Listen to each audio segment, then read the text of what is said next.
Hey everyone, welcome to today's Explainer. We're diving straight into one of the absolutely coolest tools in the Flutter widget library for building super clean, uncluttered UIs, the Flutter Expandable Widget.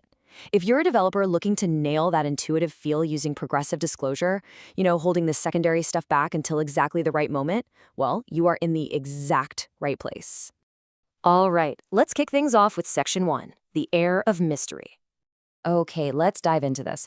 Have you ever wished you were just a little more mysterious? That you could be the kind of developer who never reveals their hand all at once? Think about it in terms of app design. Throwing every single piece of data at a user the second they launch a screen? Yeah, that's a guaranteed recipe for cognitive overload. It's just visual clutter. Modern apps avoid this. They intentionally add that coveted air of mystery. Or, if we want to get technical, they use progressive disclosure. Think about your standard FAQs, nested comment sections, or those really complex settings menus. By holding back some information, you keep the main view exceptionally clean. You're basically inviting the user to engage, click, and discover the details only when they actually need them. So what is the expandable widget? Simply put, it's a UI element that hides its information until a user explicitly asks for it, revealing its secrets only when pressed. It's this cute, hidden magical element. It might be a list item, a detail card, or a settings toggle. By default, it has a tiny footprint, just sitting there waiting in your layout. But when a user interacts with it, boom, it dynamically expands to show the full context.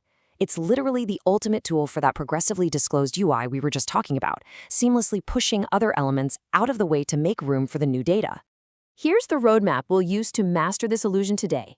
1. The air of mystery. 2. Setting up the controller. 3. Handling toggle gestures. 4. Customizing the animation, and finally, 5. Your next Flutter steps. Moving right along to Section 2, setting up the controller. For all your new developers ready to make this magic trick actually work in your code base, let's walk through the 3 fundamental chronological steps. Step 1, create an expandable controller. This controller is basically the brain of the widget. It just manages a simple Boolean state. Is the widget currently expanded, or is it collapsed? By initializing this and passing it to your expandable widget, you link that logical state straight to the visual render. Step 2, you need to provide 2 specific widgets, the header and the body, to build out the actual UI. And step 3, to make the whole thing interactive, you wrap that header in a gesture detector. That exact flow sets up the perfect foundation. And this brilliantly illustrates the anatomy of the widget. Structurally, you're dealing with 2 very distinct components. On side A, you have the header widget. This is your teaser. It's the permanent fixture that's always visible to your user, acting as the anchor point in the UI. Then on side B, you have the body widget. Its role is the exact opposite. It stays completely hidden from the render tree by default. It's just waiting to take up space, push other widgets down, and become visible only when the controller explicitly tells it to expand. Honestly, understanding this strict dichotomy between the always visible header and the conditionally visible body is absolutely crucial for mastering this architecture. All right, shifting focus to Section 3, handling toggle gestures. So how does the mysterious reveal actually happen from a code perspective? What are the mechanical sequences of events here? Well, it's highly logical. Generally, an expandable toggles when the user taps the header. When that tap happens, the gesture detector, which we just talked about wrapping around your header, captures the standard on-tap event. That activation is your trigger. It then fires the toggle method on your expandable controller, flipping the internal Boolean state from false to true, or vice versa. That state change immediately forces the widget to rebuild, and that is exactly what triggers the body widget to finally expand down the screen and reveal its hidden contents. Let's bring some personality and flair to this reveal with Section 4, customizing the animation. You really don't have to stick with the default drop-down animation. You've got some incredibly powerful options here. For basic customization, you can easily tweak the duration and curve properties. This lets you speed up, slow down, or change the mathematical easing of the vertical expansion.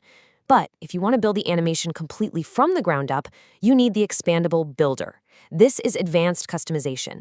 The builder gives you direct access to both the animation context and the controller state itself. So the crucial point is, you aren't limited to a simple dropdown. You can wrap your expanded and collapsed states in entirely custom layout transitions. We're talking complex opacities, scale changes, or even intricate hero animations that trigger exactly when that controller state flips. It gives you ultimate, ground-up control over the entire experience. Wrapping up our technical tutorial and guiding you to your next destination with Section 5, your next Flutter steps. We've covered a lot of ground today. The core concepts of progressive disclosure, setting up that state controller, capturing tap gestures, and unleashing the power of the expandable builder. But your learning doesn't stop here. For more info on this widget, like checking the API reference for super specific curve configurations or diving into some complex builder examples, you're going to want to head straight to flutter.dev. It is absolutely the best resource to take the concepts we've explored today and apply them deeply into your own production codebase. I want to leave you with a final, provocative thought to ponder as you open up your code editor today. What secrets will your app reveal? Now that you know exactly how to build an interface that prevents cognitive overload and strategically hides its cards until the precise right moment, how are you going to use the expandable widget to captivate your users? Thanks so much for joining me for this explainer. I seriously cannot wait to see what you build.